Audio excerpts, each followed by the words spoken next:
बहुत समय पहले की बात है। उड़ीसा के पुरी नगर में एक साधारण लेकिन कठोर दिल वाला कसाई रहता था, जिसका नाम था सदन। उसका पेशा मांस बेचना था और वह रोज इसी काम में व्यस्त रहता था।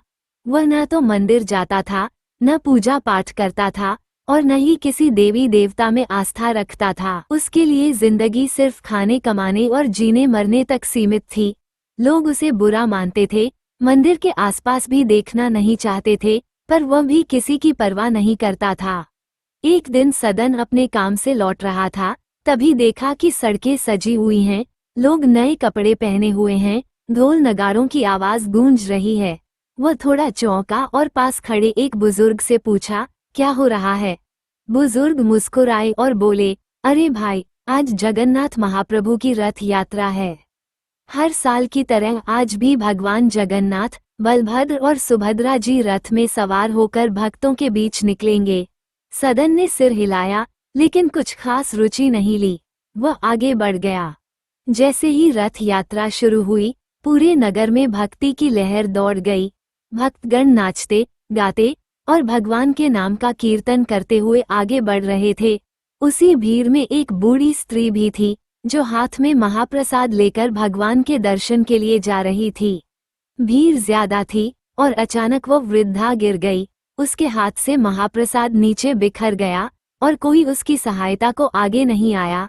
सब भगवान की ओर ही देख रहे थे, पर उस माँ को कोई नहीं देख रहा था। ये दृश्य सदन की आंखों में उतर गया। न जाने क्यों उसके मन में कुछ चुभा। वो तुरंत आगे बढ़ा, भीड़ को चीरते हुए उस वृद्धा के पास गया, प्यार से उसे उठाया, उसके हाथ से गिरी पत्तल में फिर से प्रसाद समेटा और उसे वापस दिया। वृद्धा की आंखें भर आईं। उसने कांपती आवाज में कहा, बेटा, तू तो सच्चा भगवान है। उधर जैसे ही यह घटना घटी, जगन्नाथ जी का रथ अचानक रुक गया।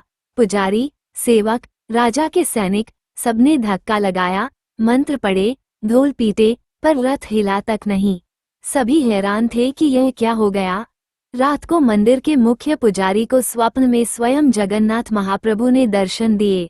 वे बोले, मेरे रथ को अब वही चला सकता है जिसने आज सच में सेवा की है, सदन कसाई।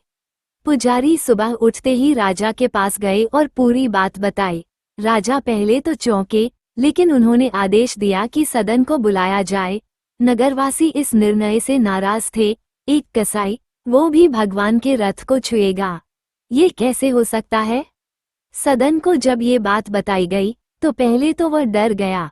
उसने कहा, मैं कौन होता हूँ भगवान के रथ को छूने वाला? लेकिन पुजारी ने उसे समझाया, यह आदेश स्वयं भगवान का है, इसमें तेरा कोई दोष नहीं, ये तो तेरी भक्ति का फल है।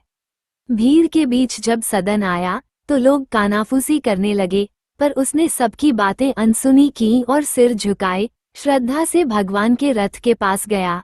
जैसे ही उसने रथ का पहिया छुआ, रथ स्वतः चलने लगा। पूरा नगर जय जयकार करने लगा, जय जगन्नाथ, जय सदन भक्त। सदन की आंखों से अश्रुधारा बह निकली। वह घुटनों के बल बैठ गया और पहली बार उसे एहसास हुआ कि सच्चा धर्म मंदिरों में नहीं, बल्कि सेवा, करुणा और सच्चे मन में होता है। उस दिन के बाद से सदन ने अपना पेशा छोड़ दिया। वह भक्त बन गया, मंदिर में सेवा करने लगा और सबको यही सिखाने लगा कि ईश्वर की दृष्टि में न कोई छोटा है, न बड़ा, भाव ही सबसे बड़ा होता है। इस कथा का सार, सच्ची भक्ति केवल कर्मकांड में नहीं, बल्कि मन और कर्म की पवित्रता में है। भगवान को हमारे हाथ नहीं, हमारा हृदय चाहिए।